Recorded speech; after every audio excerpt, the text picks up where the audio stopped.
Ya. Buenas tardes. Buenas tardes. Mi nombre es Luis Angelina Martínez, soy estudiante de Psicología en la Universidad Nacional Abierta y a Distancia, UNAD. Me dispongo a realizar un ejercicio académico del curso de observación y entrevista, pues que consiste en aplicar una entrevista. Me gustaría contar con su valiosa colaboración.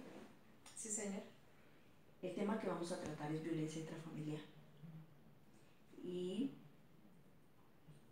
voy a realizar unas preguntas para que usted me dé su opinión y podamos, esta información me pueda servir pues, para analizar este tema, cómo se está manejando aquí dentro de la comunidad de Cuenca del municipio de Nopsa. ¿Qué opinión tiene sobre la violencia intrafamiliar? Bueno, para mí la violencia intrafamiliar es el maltrato que pueda existir en un núcleo familiar, ya sea físico, psicológico o verbal. Cuando los cónyuges se agreden física o verbalmente o ellos agreden a sus hijos. Esa es la violencia, el maltrato que puede haber en un hogar. ¿Qué tipo de características considera que prevalecen en la persona que ejerce algún tipo de violencia dentro de la familia? Pues creo yo que es una persona que es agresiva, que no controla sus emociones. También de pronto porque tiene problemas fuera del hogar y él no sabe cómo solucionarlos y él viene y explota con los miembros de su familia. Es una persona que es maltratador. ¿Usted considera que la violencia intrafamiliar solo se produce en las familias pertenecientes a las minorías o a las personas de escasos recursos? No, la violencia se vive hoy en día en todas las clases sociales. Eso no tiene que ver, ya que siempre dicen que es en los estratos más bajos que se ve más reflejada la violencia. Pero hoy en día eso se está viendo en los estratos altos. Siempre que los, los hombres, el sexo masculino, eh, por, por celos, celan mucho a sus esposas y ellos las agreden. Y ellas muchas veces ocultan eso y no denuncian, se quedan calladas. Por eso es que no se ven los índices en los extractos altos que ellas también han sido víctimas de la violencia. Según su opinión, ¿por qué la mujer se queda junto al hombre que la maltrata física y psicológicamente?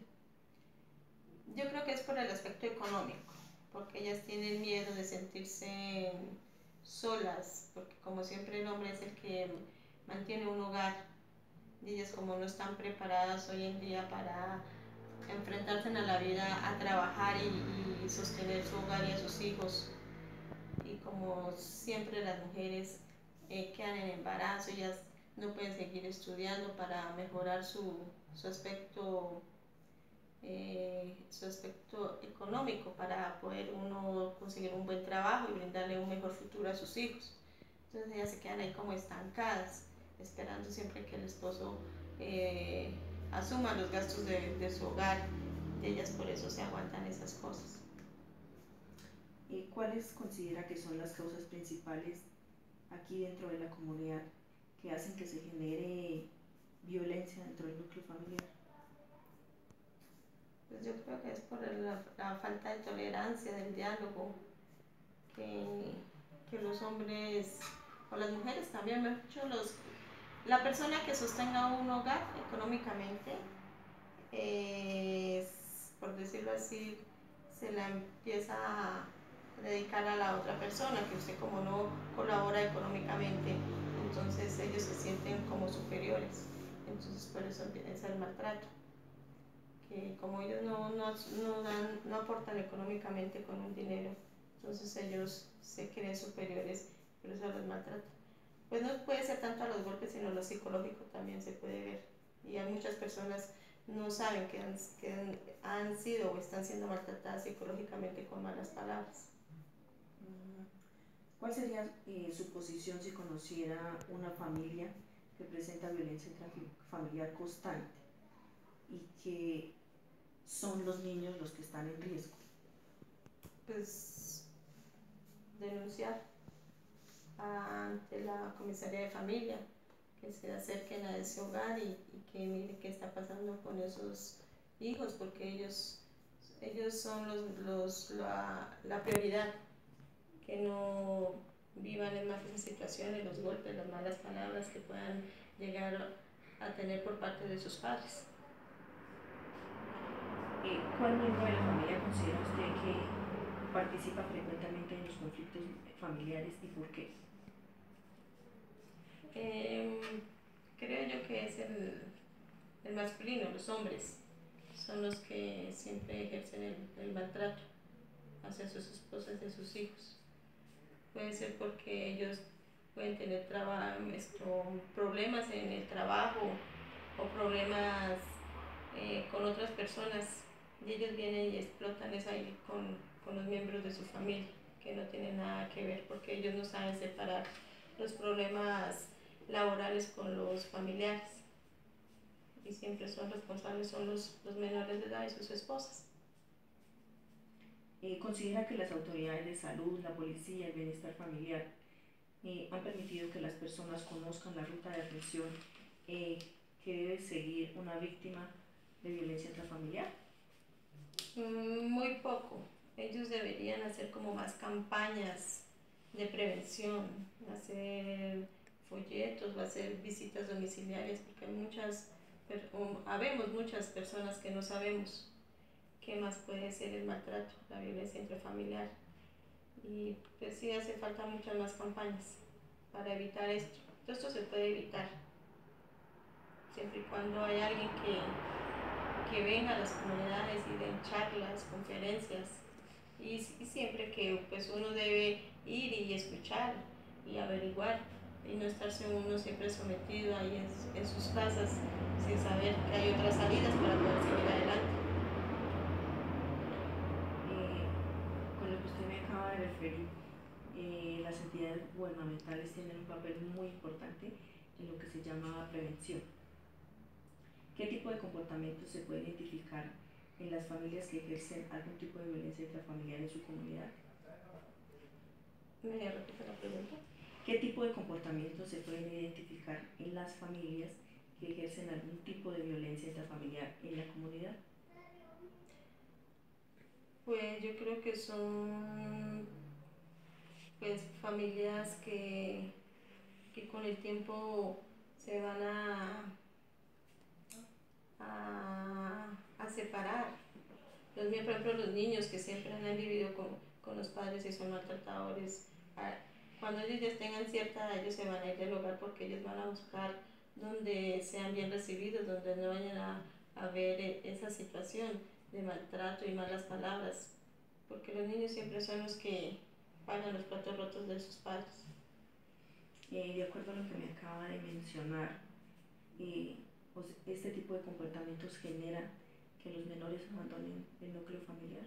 Sí, o ellos buscan otras salidas. Por ejemplo, los niños en los vicios que se meten a la droga, o las niñas a la prostitución. De los casos que me acaba de mencionar, ¿existen dentro de la comunidad? Sí, se han visto más que todos en las drogas. Los niños se refugian en las drogas. Ellos se sienten, o sea, como para olvidar, o sea, como dicen, como los dicen hoy en día, ellos se sienten en otro planeta. Se olvidan un poco de lo que viven en sus casas. Y de acuerdo a lo que puede evidenciar dentro de la comunidad, los padres, ¿qué tipo de comportamientos asumen frente a esta situación de ver a sus hijos en esta problemática de las drogas? Pues yo creo, pues las que sufren más ahí son las madres, porque es que las mamás siempre las que sufren más por sus hijos, pues ellas tratan de ayudarlos, pero es que eso se debería ver más que los ayudaran, por ejemplo, la comisaría o otra entidad que hubiese para poder ayudar a estos jóvenes, porque hoy en día se está viendo mucho eso. Estos jóvenes están asistiendo a algún programa de desintoxicación, algún programa especial que los ayude a mitigar esta problemática? Pues en este sector no, yo que sepa no he escuchado eso, pero por uno se entera por las noticias o por la radio que sí hay entidades que ayudan a estos jóvenes, pero en este sector sí la realidad no supera decirle si existe o no. Estos jóvenes, los comportamientos de drogas se evidencian en zonas públicas y ya tienen las autoridades conocimiento de esta problemática. Sí, sí, pero lo que pasa es que como por ejemplo a veces uno hace las llamadas de que ciertos jóvenes hay un grupito que se la pasan a altas horas de las noches consumiendo y ya llega la patrulla y ellos ya se han dispersado, se pierden. Y como ellos dicen que como ellos no pueden hacer nada si no los encuentran en infragancia, no les pueden hacer nada. Y ahí sí, como son menores de edad, tienen que siempre estar respaldados por sus padres. Pero la comunidad ya tiene identificado qué tipo de menores son.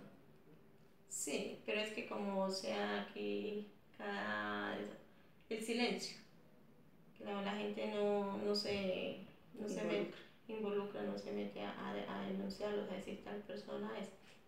Pero uno los conoce, uno los ve, pero el silencio.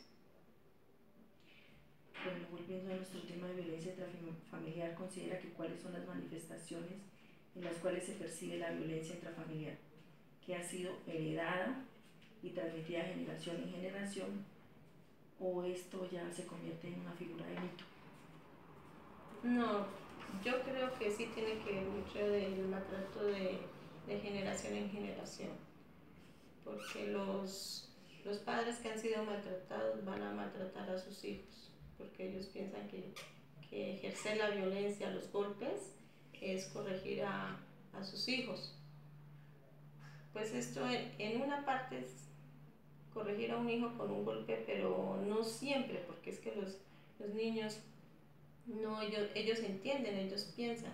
Uno debe tratar de dialogar y hablar con ellos y no siempre llevarlos al maltrato, a las malas palabras y a los golpes. Porque si uno maltrata a sus hijos, los hijos de sus hijos van a ser maltratadores. Toca frenar esta problemática y tratar de educar a nuestros hijos no como nos educaron nuestros abuelos o nuestros padres. Eso tiene que frenar. ¿Qué opinión tiene acerca de las leyes del gobierno que se han implementado para garantizar los derechos de la familia?